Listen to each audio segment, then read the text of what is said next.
Hello everyone, this is part 1 of What If Naruto was banished and goes back to Konoha, and this story is made by Brogramn, and I hope you guys enjoy this video and to like, to subscribe, and check out the playlist, to see more comment down below.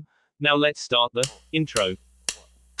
They call me a god. They call me a god. They call me a god. This is not a story for those of weak will, nor for those of sordid tongue. For though this tale happened long ago, the story has just begun. A young boy sat there as the man read the inscription of the old tome he pulled off the bookshelf. His white hair belonged more on an elder than one with such youthful and intense eyes, face and body. At least he was of prestigious background, showed by his silk serf's garb and the fine leather choker he wore around his neck, adorned with a metal insignia. He felt it to be a degrading accessory, but all boys of his family were asked to wear them, to signify their status. The adults said it was for their own protection, for anyone who saw the choker wouldn't dare try to harm them. "What's in that book, father?" asked the young man to the now identified adult. He looked up to his guest. The man was quite weathered, though he bore very regal clothing as well, adorned in purples and blues. He bore no choker, however. As an adult, he was given a very valuable pendant to wear on his neck. The design was in white gold, and the symbol was etched on the design, which appeared to be a rather violent fire burning. "Oh, sorry Herace, I didn't see you there. This, my boy, is a very special book in our family, as it tells of our history. Care to hear it?" The young boy nodded and eagerly awaited his father to sit down and open the pages to begin. "Well, my boy, we are of a family who have had a very prestigious and unique history. For you will learn one day, we had a very distinct power. Power. That's right. As you know, our lands are filled with crime and turmoil, and not too long ago, this entire world was plunged into war between all 5 of the major nations.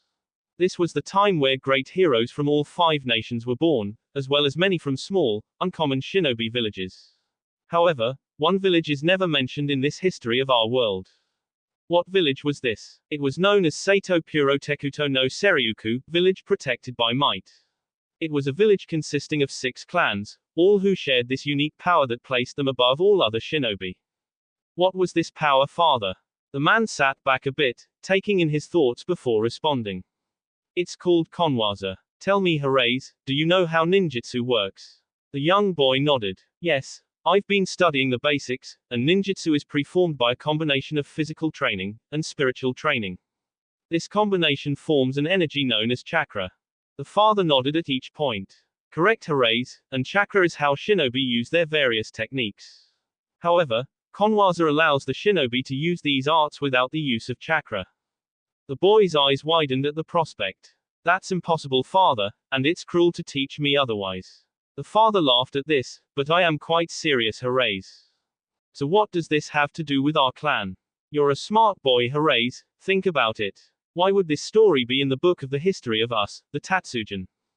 Herace pondered for a moment, but like his father said, it didn't take him long to figure out a connection. He still took the time to stare at his father like he was insane. You're saying, our clan was one of these rare Konwaza users? Yes. And with our fellow 5 clans, the village of Might stood proudly as a feared shinobi power. But it was not to be. How did it happen, father? How did our clan fall from such a lofty status? The man took a heavy breath and then turned the page. The story goes that one of the clans became consumed with envy and greed. Using misinformation and deceit, they managed to turn all the clans against each other, while they stood at the sidelines, watching with amusement. In the end though, almost all 6 clans were completely wiped out. The Tatsujin, however, managed to survive that terrible slaughter. Survival wasn't enough though, and we soon became just as ordinary as the other shinobi clans. Father, who was it? What was the name of the clan who betrayed all of us? Who almost led us to extinction? The name was 3 years later. Herace, pick up the pace, we're almost there, said the man as he slowly stopped his pace to wait for his son. Young Herace was panting rather heavily, and as one would quickly figure out, it would be because of the rather large stack of luggage on the boy's back. Easy. For you to say, father, shot back the boy in between breaths. Now come on, think of this as practice. After all, we're here to start your new life and your first day at Shinobi Academy. A new life indeed, for Horace and his father had been shopping in the last city they passed through, and got the young boy a new wardrobe. His father had told him to pick whatever he felt was right, and he would make adjustments to the boy's decision. What they came up with was rather unique. Horace still bore his family's choker, but other than that, these clothes were nothing like his regal outfits. Thick, black cargo pants adorned his lower half, strapped with kunai and scroll pouches rather than the usual big pockets. He bought leather solarates for his feet, and they were fitted with plates on to act as shin guards. One could say the boy's upper half was less complex, and yet, more gaudy at the same time. While he wore a nice black muscle tee for his chest, the arms were a different story. Horace only bought a glove for his left hand, with a wrist lock for support and to help with weapons. Meanwhile, his right hand was protected with an intricate piece of armor. It was plate, and reached up to his shoulder, using leather belt straps all along the underside to hold it into place. Father, it's great to go to school, but won't you teach me those techniques? The sting he felt on his cheek instantly was his answer, and it was enough of a force for the young boy to stumble a bit, almost losing his balance completely. I will never teach you those, he shouted at the boy, quite angrily. Horace was taken back at this. But, he stuttered, why not? I want to continue our family's legacy, especially since it was stolen from us by a traitorous clan. The father simply turned his back to the confused boy. Some legacies, my boy, are meant to be forgotten. I'm sorry, father, I forgot my place. You are forgiven, now let's be on our way. It took the two another half hour, but they had finally reached the destination, Konoha Shinobi Academy. The two stood at the entrance for a few moments, before the father looked to his son and placed his hand on his shoulder. Horace, from here on in, you go alone. I must return to our home. Do not worry, I have bought you housing and you will receive a allowance every month for food and such. I know it's a big responsibility I place on you, but I know you will succeed. He embraced Horace one last time. Learn much, have fun, and never quit, he whispered to the boy before getting on his way, making the long journey back home. Oh, hello, young man, said a kind receptionist, with a smile directed towards who she assumed to be a new student. I'm starting here at school today, he said to her. My name's Horace Tatsujin. The young receptionist fiddled with some files on her desk, and soon seemed to find what she was looking for. Here we are, Tatsujin. Ooh. It says here you placed very well in our entrance exam. You must have had previous education before. Well, let's see, you're with our fourth-year students in 101, with Aruka. Come with me, she said, and led Horace to the classroom. As he walked into his new class, Horace felt much like the buzzkill, as the loud and bustling room suddenly went deathly quiet. He peered into the rows, seeing eyes burning into him. Not much different from anyone else's experience, no doubt, he thought. He then turned his attention to his new sensei, Aruka. Said Aruka clapped his hands a few times. All right, everyone settle down, he shouted. After it got quiet enough, he continued. We have a new student joining us. He comes from outside the nation, and has placed well enough to be in this senior class. He turned to Horace with an encouraging smile. Horace bowed to the class. My name is Horace Tatsujin, nice to meet you. Okay, Horace, why don't you take the open seat on top next to Inuzuka Kiba, stated Aruka, and Horace complied. As he walked up the steps, he got a few scanning glares his direction. For a graduating class, this bunch seemed to be unusually competitive to him. Of the people scanning him for weaknesses, he caught a few glimpses of potential challenges. The first was the aloof stare he got from a kid all the way by the window in the third row. He wore a simple blue-white ensemble, a blue headband holding back his unruly jet black hair. Now Horace had gotten quite used to people staring at him like that, himself being from a prestigious ninja family. So much so, that he began to gather a talent for totalizing people by their behavior, or lack of, when they look at him. So what of this brooding boy in blue? He could certainly see the guy having tremendous focus and determination, something that has most likely helped him become quite skilled in a bit of everything. He felt his heart beating faster, as the boy's anger started bouncing off of him in waves. That would make the boy, he assumed, both a man who uses his fury to decimate people, or let his anger get the better of him, and make him get careless. Which one, however, he couldn't make out at this point. A couple more steps and he caught the eyes of a blonde female. She was wearing purple, much like the serf's garbs he used to wear when he was young. He saw the smirk on the side of her lip. Proud? Yeah, that was a great way to sum up this person in one word. She was confident in everything she did, which led her to look uppity to some and a role model to others. He felt a cold chill in his spine when he caught her dead in her blue eyes. There was something about this girl, she might have some special techniques. The last one he could see was probably the most scanning one of all. If Herase didn't know better, he could have sworn the kid with the mohawk had the same talent he did. He didn't look like anything special, hell, he didn't look like he wanted to be here in the first place, as he stared at Herase with a glazed look on his face. He wore a gruff smirk on his face, telling Herase that this boy wasn't exactly the kid in the class with the most tact. No, his simple plain clothing and constant mumbling to himself let Herase know this kid was a no-nonsense guy, and a thinker at that. Aside from his obvious analytical ability, Herase couldn't pin anything else on the guy. It was quite quiet from then on, and Herase actually enjoyed the lecture Iruka was giving. He didn't try to bore you down with words, he tried to keep it interesting. Soon enough, the bell rang, and Iruka let the students go for their lunch break. Lunch? Great, Herase knew he forgot something today.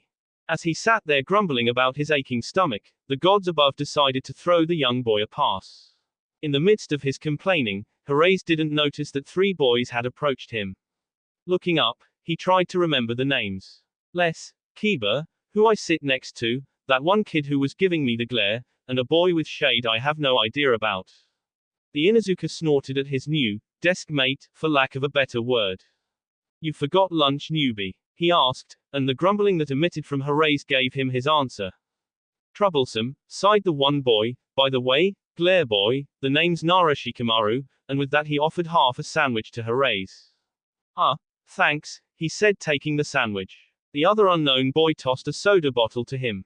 Aberame Shino, he simply said. So, Shikamaru, began Herase, I'm guessing you're one of those guys who rather do nothing rather than something, get my meaning. I had a feeling you were like me, he replied, but apparently even more than I first thought. Hey, what are you talking about? Butted in Kiba. Shikamaru and I were giving each other the once over, seeing how we would stack up against each other. You know, this class has a lot of competitive spirits. How so? Asked Kiba. Well, I also got the glare from this kid in blue and white, and a girl wearing purple all over. After a gulp of his soda, Shino interjected, Uchiha Sasuke, and Yamanaka Ino. Oh yeah? Those 2 are real full of themselves, can't stand those types of people, said Shikamaru, who leered at Kiba for a moment. Hey, I saw that smartass, he barked back, causing Herase to laugh. Taking a quick scan of the lunch area outside of the school, he saw one person near one of the corner fences. On the fence were several targets painted on with white and red. The person could be seen throwing kunai at them. Herase didn't notice him much, but knew he was one of Iruka's students as well. For a ninja, he sure had a rather awkward sense of fashion. Not like everyone else in this class is the same, he thought sarcastically. The boy was adorned with rather wild and frizzy blonde hair. He wore a 2-piece jumpsuit, all bright orange with blue trim. Probably the unique thing about the boy was his face markings. They appeared to be like birthmarks, and they took the shape what could be best described as whiskers. The boy was throwing all his kunai, and then picking them up from the targets, wash, rinse, repeat. However, he seemed to still need some accuracy practice, as half of them would hit the outer rim of the targets, rather than the center. Who's that? He spoke up to the group, and his 3 companions looked over to see his target of interest. That's just Naruto, don't worry about him, he's out here every lunch doing that. He never has anything for lunch, so he just takes the time to practice. Seems like he could use it, said Herase, how come he's struggling like that? He's been like that for a while now, I've known him since first year, said Kiba. He's acted like a smartass his entire school life, so his lack of training had caught up to him. The boys took a look over and saw the boy now identified as Uchiha Sasuke approached Naruto. They couldn't hear the conversation, but they saw Sasuke seem to demonstrate the throwing techniques to the orange-clad lad. Those 2 seem pretty close, he said. They both lost their families when they were both very young. Hell, I don't think Naruto has even had a family. Anyways, they found that common bond, and it's grown pretty strong over the years. Naruto is the only one Sasuke acts friendly to, said Kiba. Sasuke seemed pretty strong when I got a look at him, stated Hirase. Strong? Yeah, he's the valedictorian of the class, said Shikamaru. The village is going crazy over the last of the Uchiha finally becoming a shinobi. With friends like that, it's hard to believe he's doing so badly. Life deals us all a unique hand, said Shino, and that is the hand dealt to Uzumaki Naruto. The smashing of a soda bottle could be heard over the entire lunch area.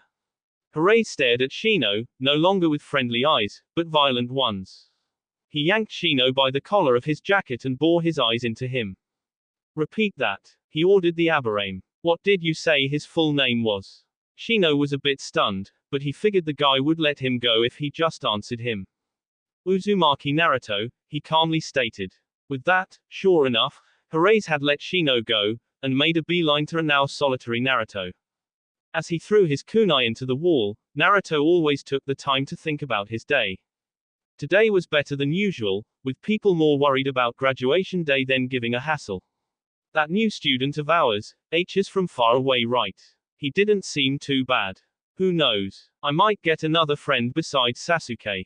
He was interrupted from his thoughts by an incoming right fist heading for his head. Luckily, his instincts caught on in time, and back flipped into a defense stance to see his attacker.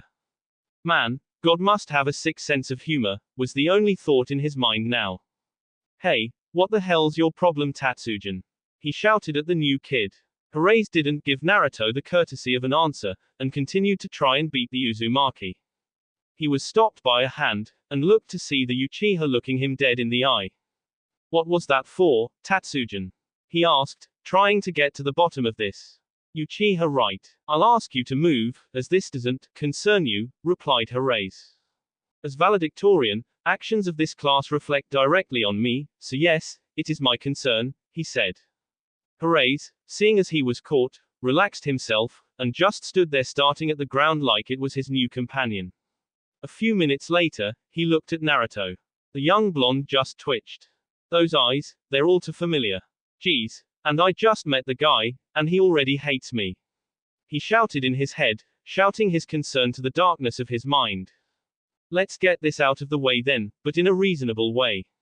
Uzumaki, I don't like you. In fact, if it weren't for Uchiha, I would try to kill you here and now, he said matter-of-factly, causing a few gasps and murmurs to echo throughout the area. But seeing as we can't do that at school, I'll have to do it outside, so you have two choices, Uzumaki. 1. You come to the park of your own will, and fight me to the death. 2. I hunt you down and kill you. With his ultimatum sent, Hirase excused himself back into the school. The end of the school day was a sort of last call for Naruto. He slowly walked the streets of the village, thinking this new problem out. Sure, he could just chickened out, but he was disrespected enough as it is, and to take it from someone who just moved here was the final straw for him. Teachers or adults would be able to handle this, but Naruto was one to solve problems on his own accord. It wasn't in his character to be in someone's debt. It was decided then, he was going to fight Tatsujin. Naruto. The boy's ears perked up at this, and turned to see a familiar face. Oh. Hey Sakura-chan, he said with a smile. A smile that was quickly wiped off by an incoming smack. Naruto, how many times do I have to tell you? She barked at him. Tell me what? He asked, still stunned from the blow. Naruto, I swear you have a 5-second memory. I've been telling you for the past year, now that we're both seniors and have been friends since childhood, you can just address me by name, she said, rubbing her temples to recover her patience with the boy. Oh, right, said Naruto, patting his fist on his palm in recollection. Anyways, are you heading to the park? She asked. Yep. Gotta teach this blowhard some manners, he said, pumping his arm up in confidence. But, he said to the death, aren't you worried? She asked again. Naruto just snickered to himself at that. Sakura hated that snicker, he always did it when he was in an annoying mood. Apparently I'm not the only one with a bad memory, Sakura, he said to her, mischief splattered all over his face. What's that supposed to mean, Buster? She asked. The girl had gotten used to his usual baiting long ago. Come on, Sakura, every time you show some concern for me, what do I always say to you? Oh, is that what you were trying to get at? I remember. Really? He sneered, I don't believe you. You got some nerve calling me out on honesty, Naruto. She shouted. Well, maybe if you would repeat what I always say verbatim, maybe I'd keep my mouth shut, he suggested with a devilish grin. Sakura took a breath, and looked him dead in the eye. Come on Sakura, this is nothing. So I'm in a little trouble, I'll make it through without a scratch. After all, one day I'm going to show you and the whole village what I'm made of. As long as I'm a ninja and I live in this village, I will one day become the Hokage, she iterated. Naruto simply smiled warmly at her and gave her a thumbs up. And that's it Sakura. So trust me, this isn't going to be a battle to the death. I know things are going to be fine, and with that he began to sprint to the park, as dusk started to come over the village. As he made his arrival, he saw that a lot of the class had shown up. Everyone loves a good-fashioned blood match, he thought morbidly. They had placed themselves in a little section of the park, leaving Naruto and his opponent with plenty of open space. Hooray stood there, never taking his eye off Naruto, as the boy started to stretch out and loosen up. When it looked like Naruto was ready, Hooray spoke. As I made the challenge, I'll make the rules. Taijutsu only Uzumaki, he said, with particular venom on the last part. Well that's odd, he said, aren't you going to show off with some ninja techniques? This isn't about showing off, Hooray's retorted, it's about revenge. And I'll enjoy it even more if I beat you to death. With that he took a battle stance, left arm far out, while his right was tucked to his side. And with that, Naruto took the initiative. The first few of his blows were punches, to which Hooray's easily blocked with his left arm. Naruto changed it up with a sweep attempt, but left himself open to Hooray's, who jumped the sweep, and came down with an elbow to the head. He finished the simple combo with a moonsault kick, knocking Naruto on his back. Hooray's let Naruto stand up and ready himself, before he took the offensive, using his unique style. Naruto was able to block all of the attacks, seeing as they were very linear and easy to see coming, but each blow had a lot of focus and power behind it, and he gritted his teeth at the pain surging through his arms. Easy bait, muttered Hooray's, and quickly circled Naruto to his side, using his heel and a clothesline to knock down Naruto, following up by twisting his lower body, so that his leg came dropping down in a heel hit, connecting with Naruto's stomach. He backed off again, enjoying the show he was getting.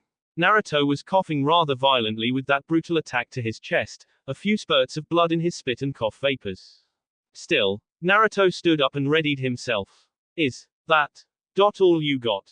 Said Naruto. A cocky sort, aren't you? Spat Hooray's, and charged again. He began his same tactic again, but Naruto caught on, so when Hooray's tried to flank him again, he simply grabbed his arm, used a arm breaker, and flipped his legs towards Hooray's face, connecting with his jaw. Having him pinned, he dropped his leg on Hooray's neck, and put enough pressure on his arm to break it at the elbow. While Hooray's took the time to scream in pain, and Naruto the time to collect himself. The others were quite impressed. Sure, they all learned those grappling techniques in Taijutsu class, but never thought them to be practical. Naruto had just given them an effective example. Hooray's quickly collected himself. He was panting a bit, trying to fight back the pain in his arm. It was quite a problem for him, as his style relied heavily on the hard strikes of his arms, especially his elbows. Forgive me, father, said Hooray's to himself, I know you said not to, but I learned 'em anyway. Naruto thought that the boy would give up, only an idiot would fight with one good arm. However, he was witness to the boy raising his right arm, as long claws of what appeared to be chakra form around his fingers. What the hell? Thought Naruto, but his instincts quickly took over as the boy now was blazing at him, clawing at him with those claws. Hooray's was able to get a grazing hit on Naruto's arm, and Naruto felt a chill down to his very bones. Naruto fell to his knees at the contact. Those claws are physical. And what is this feeling? I feel like I'm going to pass out from that slight scratch. Hooray stood in front of him, a huge grin on his face. He raised his right arm to deliver the killing blow. However, he never got the chance, as a shinobi appeared in a flash, and stood himself between the two. Stop this fight now, you students have better things to do than try and kill each other, said the shinobi. By the look of his uniform, and the obvious mask, he was Anbu. I'm not trying to kill him. He wanted to kill me, shouted Naruto. I don't even know why. He just got on my case this morning. You wanna know why? Shouted Hooray's. My clan used to be one of the most powerful clans in the world, until one of our trusted allies turned traitor and almost killed all of us. What the hell does that have to do with me? Oh, it has everything to do with you. After all, he said, pointing at Naruto, I will never forget the name of a traitor. Traitor. What the he, said Naruto, but he was cut off. The Anbu had knocked him out, and in a flash disappeared with the boy from the park. Ugh. My head, what the heck happened? There was the fight, then the Anbu showed up. I would never forget the name of a traitor. As the words ran through his thoughts, Naruto jumped from his slumber in shock. He searched his surroundings frantically, and took a few deep breaths in relief. He found himself in his room, in his apartment. He noticed his jumpsuit hanging on the nearby wall, and looked down to see he was changed into some pajamas. Naruto sat himself up, and stared at the ground trying to collect his thoughts. What happened exactly? It must have been the Anbu who knocked me out, he was the only one near enough to attack so quickly. But why send me to my apartment? Naruto laid himself back on the bed, staring at the ceiling. What Tatsujin said back there, does he know me? He said I was a traitor. What could he mean by that? As far as I know, I'm the only Uzumaki in existence. Did I do something I can't remember? He rubbed his head, still throbbing from the blow, in frustration. But, Naruto eventually got himself up and decided that some food might help him decide what to do about this new development. He jumped off the bed, stripped, and put on his jumpsuit. He checked to make sure he had some weapons on his person. After all, that Tatsujin could still be itching for a fight, and he didn't want to be caught without anything. With his person in check, Naruto heading for the door, but found he couldn't open it. The knob seemed to be stuck. After fidgeting with it for a moment, Naruto growled in annoyance. Time for Tactic 2, Brute Force. He began trying to budge the door open with some shoulder tackles, stepping back a bit to get some room to build momentum. He felt the door buckle, but it didn't budge, and his shoulder was starting to pulse from the repeated abuse. Tactic 3, Ninjutsu was tried next, as Naruto took a few steps back away from the door. He did a few simple kata, ending with the dragon. Uendo, Kato Tama no Jitsu. Wind element, cutting bullet technique. The boy released the energy gathered in his grasped palms, and shot it at the door. The technique connected with the door, and it caused it to bend and cave to the tremendous force. However, the wind quickly dispersed, and the crater left in the door, much to Naruto's surprise, fixed itself, leaving the door untouched. What the fuck? Okay, something is going on with this door. Did the building manager put some technique on it while I was at school one day? It won't budge. Naruto, obviously outclassed by an inanimate object, decided to use Tactic 4, alternate routes. He quickly, much from his agitated state, rushed back to the window in his bedroom. As he entered the room, however, he saw a figure blocking the window. Oh come on, said a fed-up Naruto. What's a guy gotta do to leave his frickin' house, huh? The figure was unaffected by Naruto's seething rage, but understood it nonetheless. The least the boy could have was a reason. Uzumaki Naruto, spoke the figure, I have been given orders from Sarutobi Dono himself to keep you in your house under 24 lockdown. In his desperation to leave his house, Naruto didn't even bother to take a look at the guy. Now that he had nothing better to do, he gave the figure the once-over. It was the Anbu from the park. He was wearing his mask, and by the looks of it, it was a shape of a lion. Hey, you're the guy who sucker punched me. What the hell do you mean, 24 lockdown? Give me some answers, damn it. The lion, Anbu cleaned his ear, obviously unimpressed with Naruto's best try at intimidation. I wish I had some answers for you, Naruto-san, but I'm afraid I don't. At this moment, the only person who would have answers is the Hokage, who is busy at the offices debating this problem with the council. So how long am I supposed to stay here? Asked Naruto. Not entirely sure. I guess until the Hokage gives me an order, I suppose. What? But why? This is a ridiculous punishment from the geezer, and over such a stupid fight. Started Naruto. Honestly, he thought to himself, what did he do that was bad enough for this? He was being treated like a criminal. The Anbu was amused at the boy's antics, as he stormed around the room in a rather animated fashion. But still, didn't this kid know why? The Anbu figured he probably didn't, and knowing this boy's history, he must have been used to getting treated so badly, unfortunately. Lion walked up to Naruto, who at this point looked at the Anbu with a peculiar look on his face. The elite ninja knew that look all too well, it was fear. The boy obviously thought that he was about to receive a beating, if not being killed altogether. What are you going to do, kill me? He asked, trying as best he could to keep his voice. The Anbu looked at the boy. Why would I do that? He asked nonchalantly. Don't hand me that bull. The boy shouted. Either he was going to accept being killed, or he decided to go down with a fight. Everybody in this town has a reason to kill me. You're no different. At this he turned his back to the shinobi. Lion took a moment to decide what to say. The boy was obviously fragile right now, one wrong word, and the Anbu could have a bloody mess to start cleaning up. Still, it might also be healthy for the kid to just talk, if only for the sake of having someone to listen. And what is that reason? The young blonde sighed miserably. Because, I'm me, he said simply. Because you're you. Look, I know all about my guest, as you and the rest of the old villagers put it, the boy said. Still, every day, since I was little, I would get up, eat, go to school, and try to be as nice as possible. I would walk up to a group of kids, smile and go, hi. Can I play with you? And I'd either get my ass beaten, or they would run away from me. The most pathetic thing was that no matter how many times that happened to me, I would try and try again. Naruto-san, you do know that it's misplaced anger, right? They hate your guest, and because you're his host, you are the only one to take it out on, said Lion, as gently as he could. Don't you think I knew that? He shouted, his head scrunched up in between his shoulders, tears dropping to the ground. It's just, I try so hard, and even after all these years, after all my effort, I still am hated by almost everyone. They can't be using the kitsune as an excuse forever, so don't you get it? If it's not the kitsune they hate me for, then it's, he said before he just started to sniffle to himself. Lion placed a hand on the kid's shoulder. But Naruto-san, you know it's not true. At least, that's what you keep telling yourself, isn't it? The young boy quieted down and turned his head to face the man.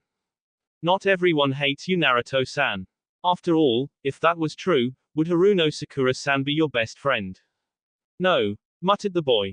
And if everyone hated you, would Uchiha Sasuke stand up for you and help you out? No, said the boy shaking his head, a small smile to his face. You see, Naruto-san, even in our darkest hours, we can find the silver lining in everything. That's the power of humanity, the Anbu said, as he took his left hand and waved it in front of Naruto's eyes. The hand started glowing blue, and soon Naruto felt his eyelids getting heavy. Lion caught the boy just as he was about to collapse, and tucked him into bed.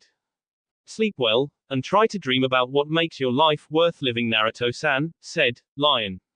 With Naruto out cold, he decided he could just keep watch outside. Meanwhile, news of the incident had reached the Hokage. After hearing the report from Anbu, Lion, the powerful Sarutobi was left looking rather grim. Still, as the leader of this village, it was his responsibility to deal with this problem.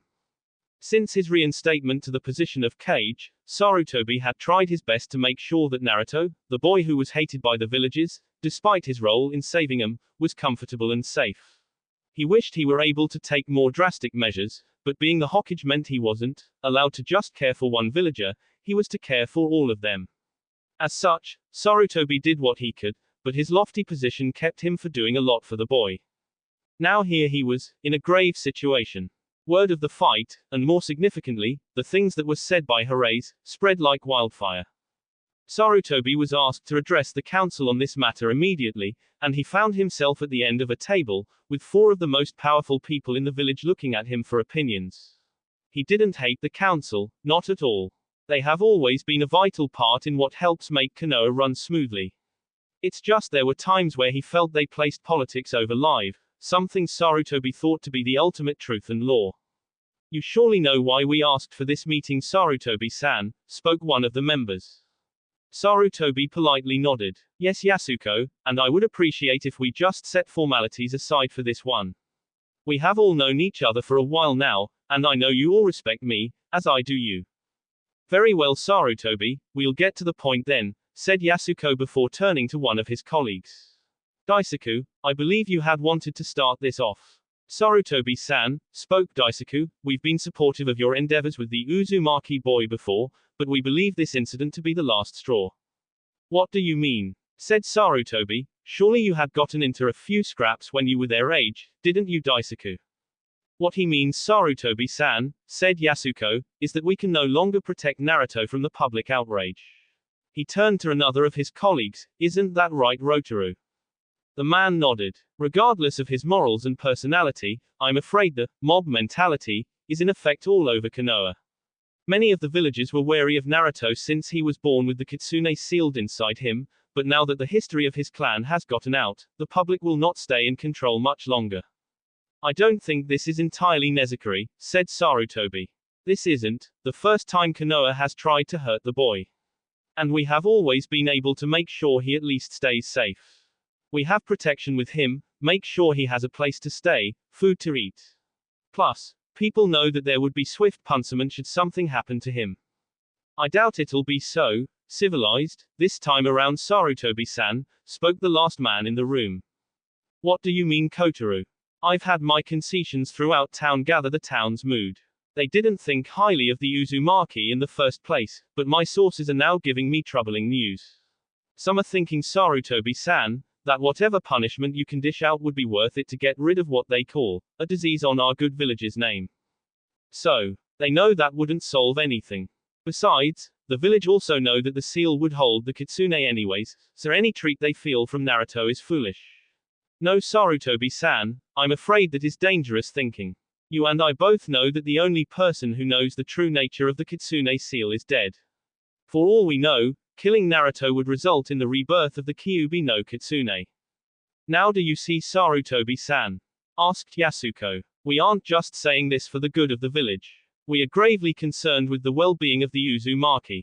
Plus, when the village finds out that he is graduating from Shinobi Academy this year, nothing we do could keep the populace under control.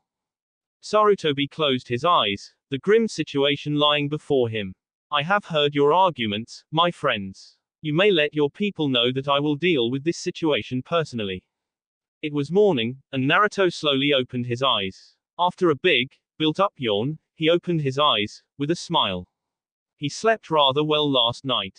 A normal person might not take this seriously, but for once, Naruto didn't have to keep one eye open, which made him feel great. He noticed he was already in his jumpsuit, so he didn't bother changing clothes. Instead, he hopped out of bed, got his shoes on, went to the kitchen to get some breakfast. However, this morning was rather uncommon. Not it to say that it never happened, but this morning, Naruto was to find out he had a guest this morning. Not just any guest, it was the man given the highest rank in the village, the Fire Shadow, Hokage Sarutobi. The old man had taken his ornamental hat off, and for the rare occasion, Naruto got to see the old man in his full glory. The man held a smile towards him, and motioned for Naruto to come over. Good morning, Naruto, I hope you slept well. I went ahead and got you some breakfast. Naruto was skeptical a bit. Sure, Sarutobi was the only man he really could call a father figure. The only man in the village of his age that didn't hate Naruto, and moreover, did everything he could to help the boy out. Nevertheless, he accepted the old man's invitation and sat himself down at the table, which was barely large enough for two people. He took a look at the spread.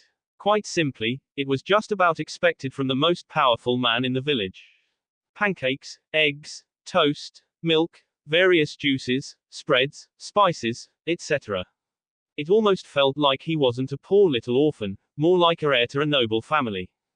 What's wrong? Please, Naruto, eat up. I didn't go to all the trouble for this food to just spoil, said Sarutobi with a smile.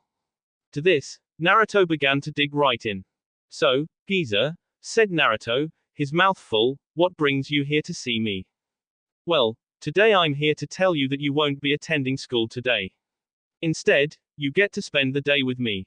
Naruto, actually showing some chivalry, swallowed before continuing. What are we going to do? Oh, you'll find out soon enough, said the man, smiling yet again.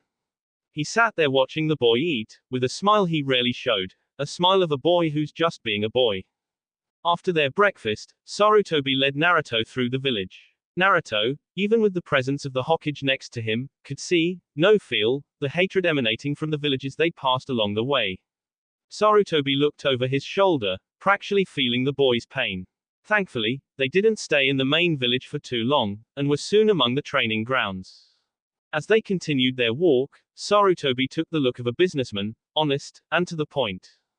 Naruto, tell me son, what do you know of your past? He asked the youngster, not slowing even a step as they continued walking. Huh, you mean like what my parents were like or something? Said Naruto, trying to clarify the question. Something more along the lines of, yourself, he said, looking the boy dead in the eye. Naruto was quick to catch on to his meaning. Yes, I know about. The Kyuubi no Kitsune, he said sadly. He head hung in shame, even if the shame was only imagined. Naruto, forgive me, but no, that's just a way to pass the blame, he said. I haven't been completely honest with you. Yes, you were born with Kyuubi inside you, but originally, you came from another land. Naruto halted in his tracks. What? He barely managed to whisper. The Hokage gave no reply, he slowly walked ahead. Naruto, angry as hell, quickly chased after him. Luckily, Sarutobi hadn't wandered far, for in the midst of their conversation, he had reached the destination he wanted. Naruto came to a clearing, and in the middle of it stood a large stone. Naruto, you are the last of your clan, the Uzumaki. When your mother escaped that terrible massacre, she was carrying you inside her. She was all alone in this world, and yet, she stood strong and determined, not allowing any of the Konoha shinobi who found her to help her. Naruto stood quiet. What about my father? He asked. Apparently killed in the massacre. Your mother told us so. I thought she refused your help. Well, yes at first. It wasn't until the Yondaime was called into the situation that things changed. Given she was still a foreign ninja, and that she displayed obvious hostility, the Yondaime took it upon himself to keep an eye on her. Sarutobi slowly walked over to the stone. Naruto followed suit. The Yondaime was the only one to crack her shell, and to see her true self. She was a very caring and kind-hearted woman, Naruto, but she couldn't risk the chance of someone killing you before you were born. You were the last of the family. If you died, the Uzumaki would go extinct. And then, it happened. You mean, your birthday. Sadly, your mother died giving birth to you. The Yondaime, only he knew about her wishes and desires, and to ensure your clan's survival, granted you a tremendous power. Sarutobi and Naruto had reached the stone. Upon further inspection, Naruto could see many names carved into the hard rock. Take a look, Naruto, whose name do you see there? After scanning a bit downward, he saw it. His eyes widened, as he saw near the bottom the inscription, Uzumaki Ukiyo. After the Kyuubi no Kitsune was vanquished, it was decided by the Yondaime that she be honored on the memorial. After all, if not for her son, we would all have surely died long ago. Sarutobi took off his hat and looked to the sky, as if looking for something. Lady Ukiyo, please forgive this old man for what he must do, he thought. And now, Naruto, I have something to tell you. I'm afraid, you have to leave Konoha. Naruto looked back at the old man. What do you mean? No answer. Come on, geezer, you can't mean that, do you? Silence. Yeah, this is a joke, right? You mean I have to do something outside of Konoha, right? Right. The great, powerful Cage of Fire just put his hands on the boy's shoulders.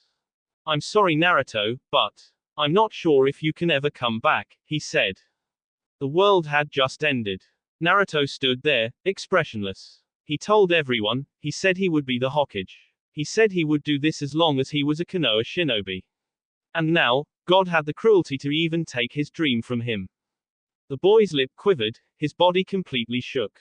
The ocean blue eyes started to overflow. Sarutobi, knowing nothing he said could help, simply embraced the boy. He wouldn't stop crying for the rest of the afternoon. His crying could be heard throughout the village. That blood-curdling crying. That crying that comes from one type of person. A person who was condemned. Naruto had tried to fight what he felt inside himself all this time. Now, it wasn't a fight he could handle anymore. He was alone, once again, dreamless and without a hope in his heart. Sarutobi took the boy to his house, the Wrath plush mansion in the village. He sat Naruto down, placed a box of tissues in front of him, took a seat opposite of him. Naruto, I can't say anything about this situation to make you feel better.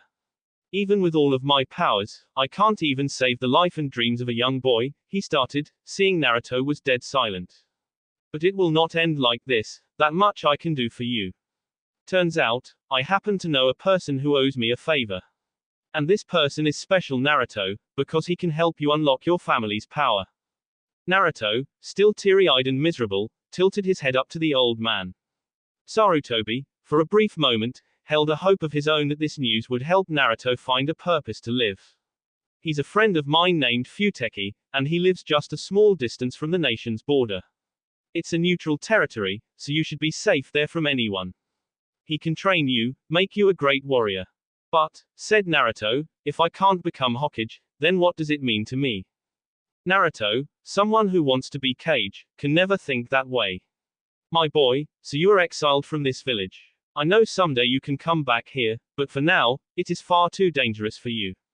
Meanwhile, you can learn about your family, and yourself for that matter. And just because of this, you can be sure that if you want to become Hokage so badly, you'll find a way to do so. He was skeptical, but this old man was the only family he ever had. If he said Naruto could do it, then he swore to himself, he'd find a way.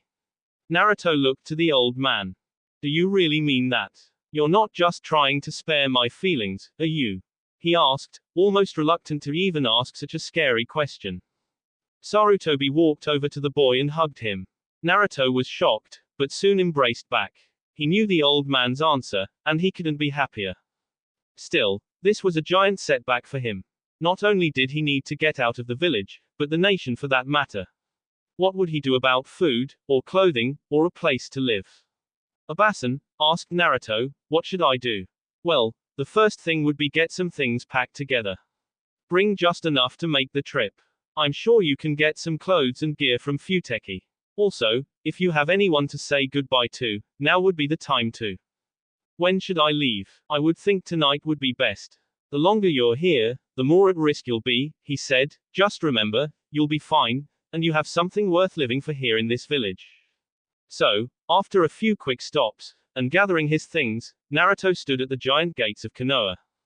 I know it was short notice, but I hope they get the messages and come here, he thought.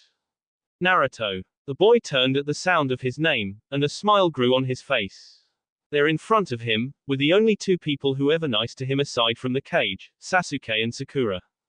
Naruto, you woke us up in the middle of the night, so this had better be really important, explained Sasuke. Sakura looked over Naruto and noticed he was holding a knapsack. Hey Naruto, are you going somewhere? She asked. Naruto stood silent for a moment, then looked at his friends with a solemn smile. Guys, I don't how to say it but I've been banished from the village. What? Sasuke covered the young girl's mouth with his hand, which was gradually getting drenched with slobber from Sakura's outburst. What do you mean? You can't come back to the village. We'll never see you again. He asked, rather out of character. He did care for the kid, but he never believed that something like this would come across him. No, stated Naruto firmly, catching his friends off guard. It's just, I will be gone for a long, long time. I'm off to go get special training in the meantime. I wanted to say goodbye before I had to go. Sasuke stepped forward, boring his eyes into the young blonde. Do you promise to come back? I vow I will, replied the boy.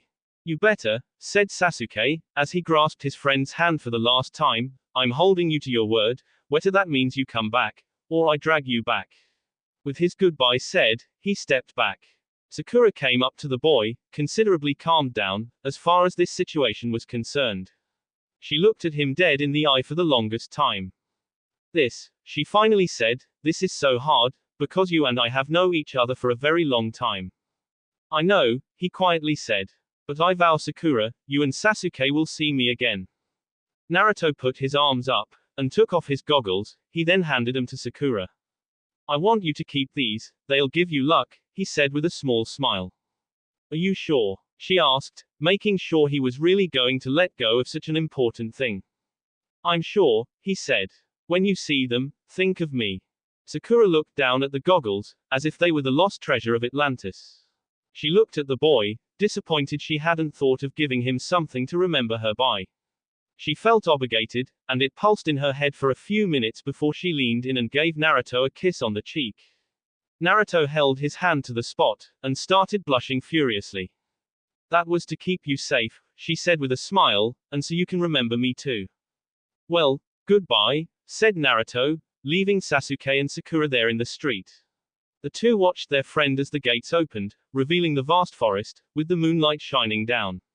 They never moved until they saw Naruto completely vanish into the horizon, only to come again one day from now, like a reborn phoenix.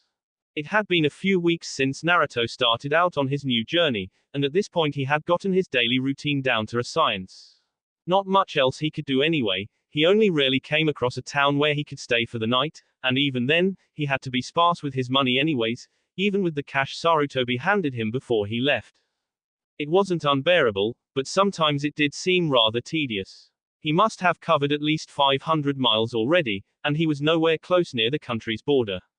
It would be at least another 3 days before that would happen, and that's if he hurried. He would use the basic survival skills he learned when he needed to camp out, hunting, gathering, scouting, and the like.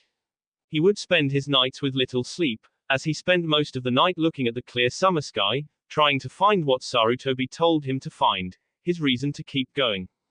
There was Sakura, his best friend, and Sasuke, something like a big brother to him. He hoped that they were still taking their studies seriously, even with the bombshell he was forced to drop on them. Sarutobi came to mind, and he was the one who managed to keep Naruto's flame from completely burning out. He was rather conflicted though. What did Sarutobi mean to keep alive? Was it his friends, and the thought of seeing them again one day? Or was it his dream, and that if he didn't give up, he could become a cage? Or maybe it was both. He tried to keep himself from being completely minimalistic, but he didn't think much of cleaning supplies when he packed for his trip. His only use of the spare shampoo and soap came from his rejection out of a ramen stand from a town. The owner refused to serve him because his smell was scaring away all his customers. He quickly found a nearby stream, and he managed to get his meal, but since then he had been without a bath for over 6 days.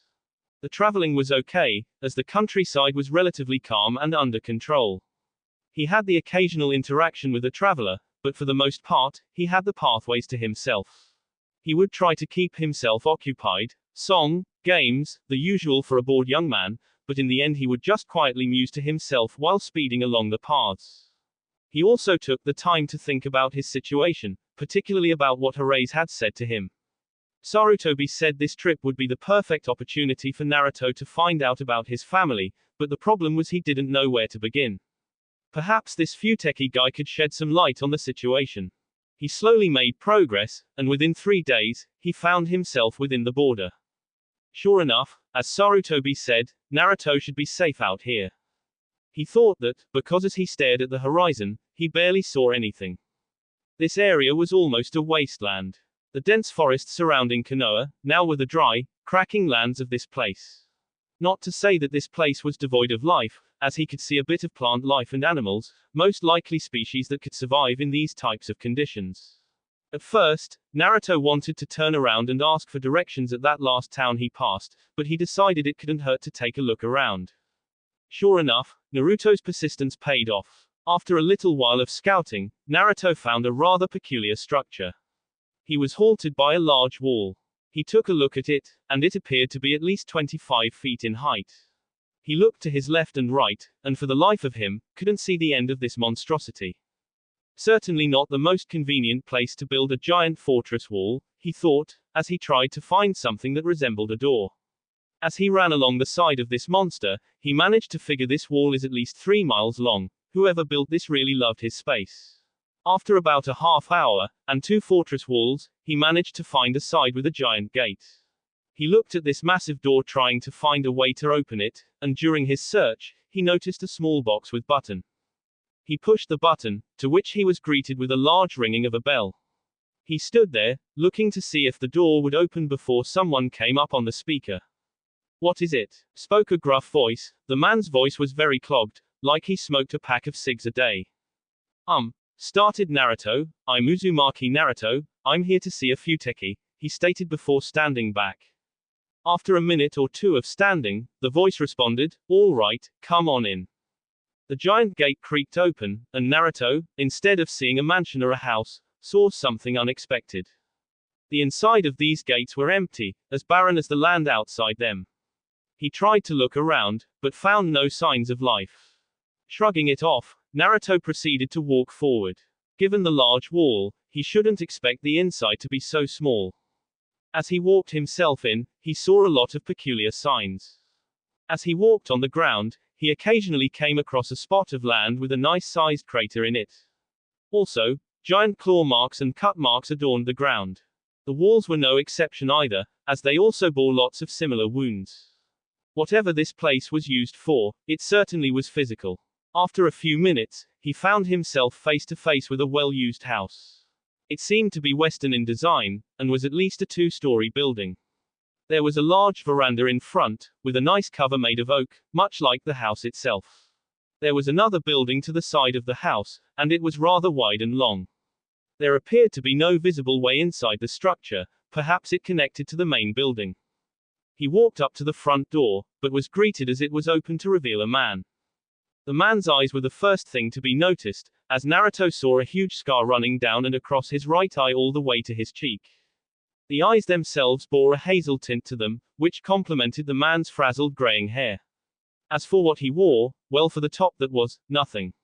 Yes, the man in front of Naruto didn't bother to put on a shirt, and in retrospect, he should have, as there was a host of scars on his chiseled upper body. At least he had the manners to wear pants, and they were a pair of quite weathered leather ones. He wore some heavy-looking gaiters for his feet. "Oh, Saru told me that you were coming to see me, but to be honest, I didn't think a rookie like you would make it here for at least another week," he spoke, in that grizzled tone from the speaker box. "So you're Futeki-sama?" asked the boy. "Yes, and you don't have to be so goddamn formal, son," he said before pulling out of one of his pants pockets a pack of smokes, took a cig, and lit it up while walking back into the house. He paused for a minute. "Well, don't just stand there, boy, get in here," he ordered Naruto, and the boy quickly complied. The inside was very nice, almost the opposite of the rural outside. The central room was decorated quite homely, and had plenty of furniture for at least 8 people at once. When he entered the house, he saw immediately the staircase leading to the second floor. To his right, was a small hall that led to a white room, to which Naruto assumed was the kitchen. To his left, he had the central room, and a hall that led into the far reach of the house, but from here he couldn't tell where it led. Futeki was slowly trotting up the stairs, and like a stray dog, Naruto pursued him. Futeki made a left at the top, and opened the third door on the right. He then stood to the side. "This will be your room," he said, and motioned his head for Naruto to take a look. The boy peered inside and was quite frankly shocked. This place had to be bigger than his apartment. The walls were left with the varnished oak finish. To his right, near the corner, was a large dresser. Naruto approached it and opened it to find the drawers filled with a new wardrobe. He had never seen so many different clothes in his lifetime. For once, he didn't have to wear the same jumpsuit every day. On the wall next to the dresser, he saw a large closet, to which he found even more clothes, but also equipment, such as weights, books, medical supplies, and a training dummy. In the corner on the opposite wall stood a bed. It was held in place by a brass frame, and it looked rather comfy. Naruto jumped on top of it, and sighed as he was slowly consumed by the mattress and comforter. "This is great. Thanks a lot, Futeki-san," he said gratefully to the man. "Well," gruffed Futeki, "now that that's out of the way, we've a few things to do." "What's that?" he asked, approaching the man like a giddy schoolboy. Futeki looked at the boy with a small smile, but then flared his nostrils at the smell coming off of Naruto. "Well, first off," he said, and then grabbed Naruto and practically ripped off all his clothes. He held the offending laundry in his left hand, while Naruto took the time to conceal himself. "I'm going to go burn these," he said. "In the meantime, you head onto the second door on your right and take a bath." Naruto heard his command, but was frozen in place out of embarrassment. Unfortunately for him, Futeki wasn't the sort to take such dumb excuses. "Well, what are ya waiting for, boy, move it," he said before smacking Naruto on the ass, making the boy run out of the room like a scolded dog with its tail between its legs. "Well, Sarutobi, you wanted me to make him the best. I'll try not to disappoint," thought the man, before exiting the room to do his own work. About a half hour later, Naruto came down to the center room, wearing some of his new clothing. He had spent the last 20 minutes of his time trying to configure something that felt right to him. Well, the first obvious change was the fact that he wore something other than orange. His feet still bore the same old sneakers, but his black pants were cargo in style, and softer than his jumpsuit pants. Must be made out of cotton, he thought as he wore them. He wore a pair of belts around his waist, in case he needed the extra room for weapons and such. His chest sported a midnight blue t-shirt, along with a green vest. He kept his arms bare, save for one elbow band on his right arm. He found Futeki waiting him in the room, sitting idly on a comfy-looking couch. "Take a seat, Bazoo," he said, making Naruto twitch slightly at the adolescent honorific. "Alright Naruto, you're here because Saru thinks it'd be a good idea to teach you." "Teach me what exactly?" he asked nonchalantly. This made Futeki quirk a brow. "Didn't the man tell you anything?" he asked, a little shocked. "Just that it wasn't safe for me to be in Konoha anymore, and that my family came from another land," replied Naruto, his head hung down as the memories started to come. Futeki laid himself back into the cushions of the couch as he rubbed his temple. "Alright, I guess I'll have to start you from scratch then. Tell me Naruto, can ninjutsu be used without the use of chakra?" Naruto looked at him as if he was crazy. "Look, I know I wasn't the best student in the world, but I at least learned that much. The answer is no. Nope. The answer's yes. At least when it comes to you Bazoo. Look Bazoo, it's like this. Your family, along with a rare few, had the ability to use ninjutsu by use of their will. They called it konwaza to signify its unique trait. So how does it work? Well basically, stated Futeki, anything that you know the proper kata for can then be energized by your will and spirit rather than your chakra.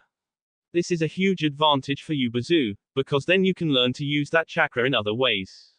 "How so?" "Geez, didn't you learn the basics over there? Konoha's standards have really dropped," grumbled the old man.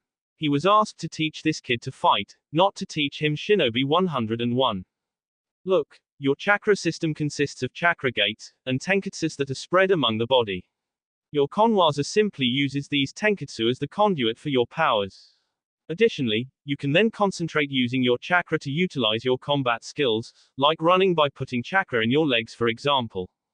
Naruto was quiet while Futeki ranted on about his explanation. He sure seemed to know a lot about Naruto, more than the boy knew himself. Perhaps he knew. "There was this boy who said to me," he spoke up, "that I was a traitor. Futeki-san, do you know anything about this?" "He probably was referring to the story of why you're the only Uzumaki around, Bazoo," replied the man, staring up at the ceiling to avoid the boy's eyes. "And that is?" he asked. "Are you sure you want to hear this, kid? From all I know about it, it's a biased account, but it's also a brutal story. That kid said that my family were traitors," he said, "and I don't know if they were or not, but if he was right, I need to know what they did so I can make it right."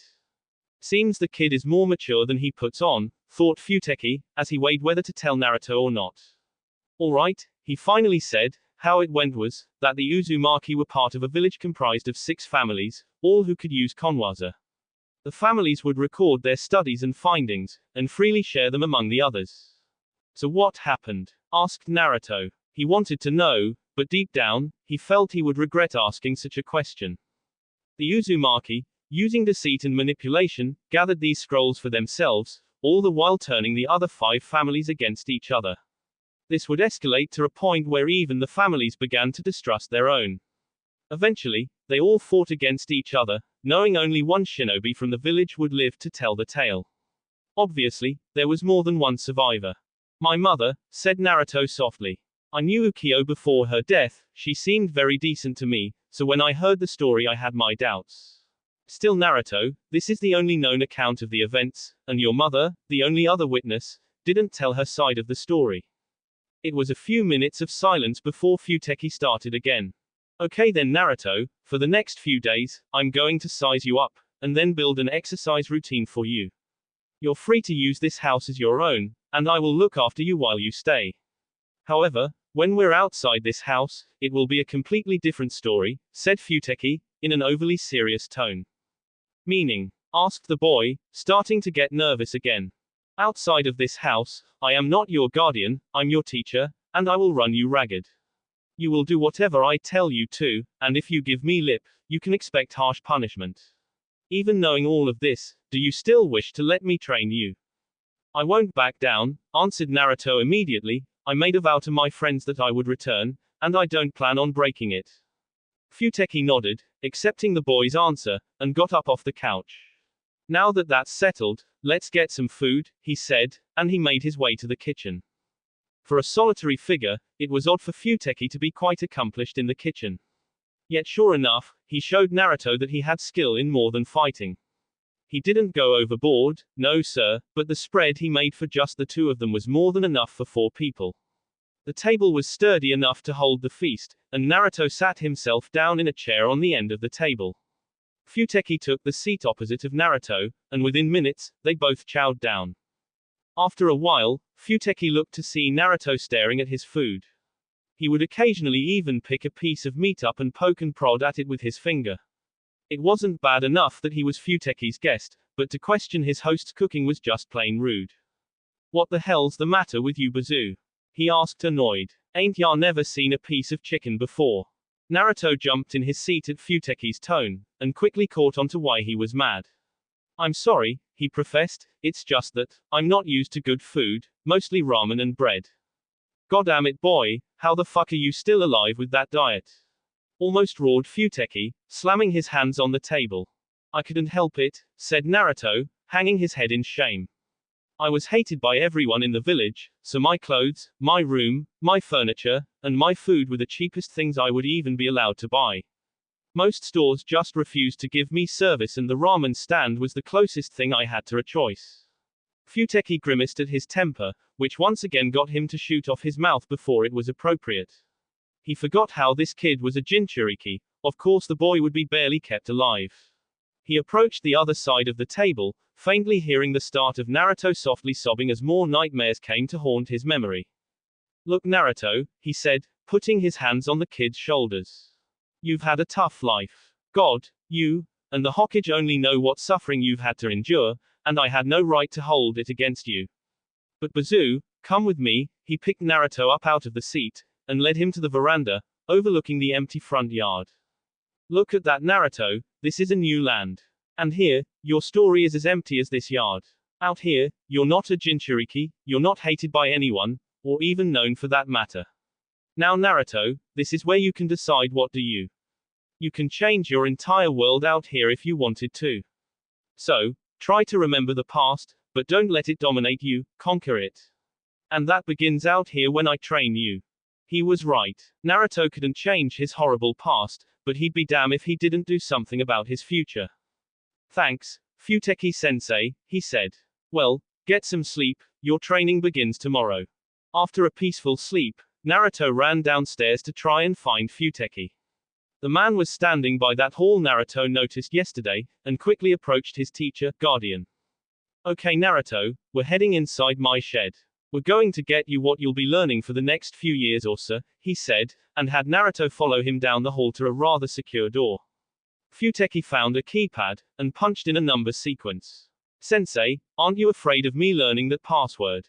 He asked. No, because it changes every day, and only I know it.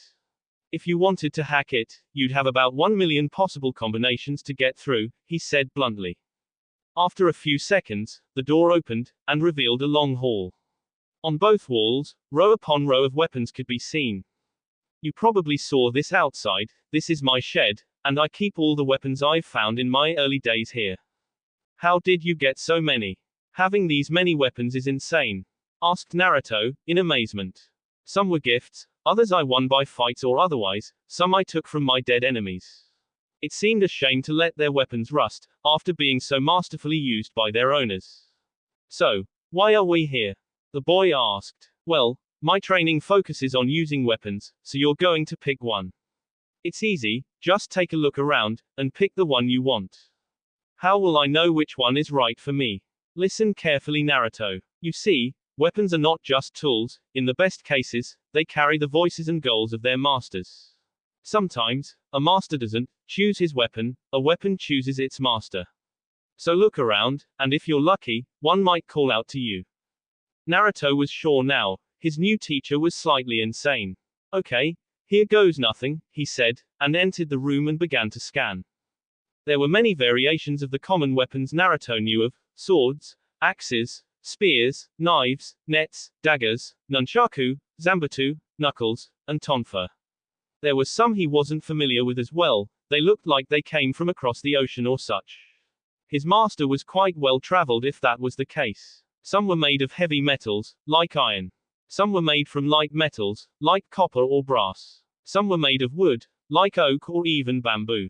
Then as he passed what seemed like the 100th weapon rack that day, he felt a funny. He thought something like a twinge of his instinct coursed through his body, and he turned to the rack. Most of the weapons were organized by type or material, but this one in front of Naruto was completely random, or so it seemed. He peered over all of them, until his eyes locked on a rather large axe. He picked it up to give it a try. It was at least 70 pounds. The shaft was dark, black iron, and was at least 8 feet in length. At the tip of the shaft stood the blade for the axe, and seemed to be custom made. It was one-sided, with the other side coming off the shafts as a blunt, solid head. The other side was the blade itself, which almost looked like a wing, or the result of one of his Uendo techniques. He swung it a few times, careful of the limited space he had inside the shed, and tried to see if he got that feeling again. He swung a bit, before coming down on the stone floor with a large chop. Naruto gasped, as that feeling came to him again when he stopped the axe on the floor. It was decided, he's used this great axe. Futeki looked up to see his student returning to the shed entrance. Find something? He asked. Naruto nodded, and handed it to Futeki, who gave it the once-over before handing it back to Naruto. All right, get outside and I'll be out shortly, he commanded, and Naruto rushed out of view. A smirk landed on his face as he locked the shed. Quite a boy. Of all the weapons that could call to him, he picks the Tezumateki, he thought. He went outside, to see his student waiting patiently for him. Naruto noticed that Futeki was carrying a clipboard. This is your first time, so I'll remind you, no lip, and speak when you're spoken to, understood? He asked, to which the boy vigorously nodded. Okay, we'll start with what you know so far, Futeki said, and poked at his clipboard. Tell me all the ninjutsu you've mastered or at least have learned while you were at the Konoha Academy. Naruto bluntly listed off all his no techniques, to which weren't many, and Futeki wrote them down on his board. After a minute of reviewing the list, Futeki nodded. All right, time to see what you're made of, he told Naruto. He pointing behind the boy. Step back about 10 feet from your current spot, and get into a comfortable position with that monster. Naruto quietly complied, and hoisted the heavy axe on his right shoulder, both hands gripping the shaft. Futeki nodded to him, and began to attack the boy. Quite frankly, he didn't need to do much, as Naruto's lack of experience completely left his body open, and he paid for it with a swift jab to the gut. Naruto grunted as got pushed back by the force, and tried to get his teacher with a vertical swing, to which Futeki easily dodged and served an elbow to Naruto's sternum. He stood back in his stance, and waited for his pupil to take the initiative, to which he did. He was observing every mistake the boy was making, and the few right things he was doing. Futeki was also trying to figure the ideal moves and techniques for this particular student of his. Naruto was starting to get used to how much power he needed to put into his swings, and this time tried to hit Futeki with a flurry of swings. However, Futeki without a weapon, was easily dodging them and kicked his student in the gut, finally knocking the boy off his feet and onto the ground, to which Futeki came up and ground his heel into the boy's stomach. That was pathetic, he stated coldly. I see I'm going to have to teach you how that weapon should be used. But, replied Naruto, you were too fast, because you weren't using a weapon. Futeki ground his heel into his stomach some more for breaking the rules, and then answered his student's attempt at a retort. You think that would have made the difference? Let me let you know right now, Bazoo, that I'm even more dangerous with a weapon in my hands. No. What happened was you have absolutely no idea how to use a weapon in battle. With that said, he got off his student, who got to his feet, a look of disappointment on his face. I've decided what to do with you for the next 4 or 5 years, Bazoo, he said, getting the boy's attention. You're going to learn how to use that axe, how it should be used. Not as a offensive tool, but a defensive one. I'm going to teach you to beat people like me, and I'm going to teach you your perspective elements. He noticed how Naruto stood silent. Apparently he learned his lesson about lip the first time around. Would you like to know what those elements are? He asked, and Naruto nodded eagerly. Well kid, despite being a shitty fighter, a normal boy your age would be paced from those attacks of mine. Seems to me you've got stamina to spare. Of course, that could just be because of your little guest. But also, you seem to adapt quickly to your weapon, So I decided you'll learn Gekai and Uendo techniques. I have plenty of scrolls on the subjects. Alright, that's all I wanted to do for now. Patch yourself up, and get ready, cause by then I'll have your training regiment ready, he said to Naruto, and entered the building. That will be it for this video. If you want more, comment down below, like, subscribe. And see you guys later.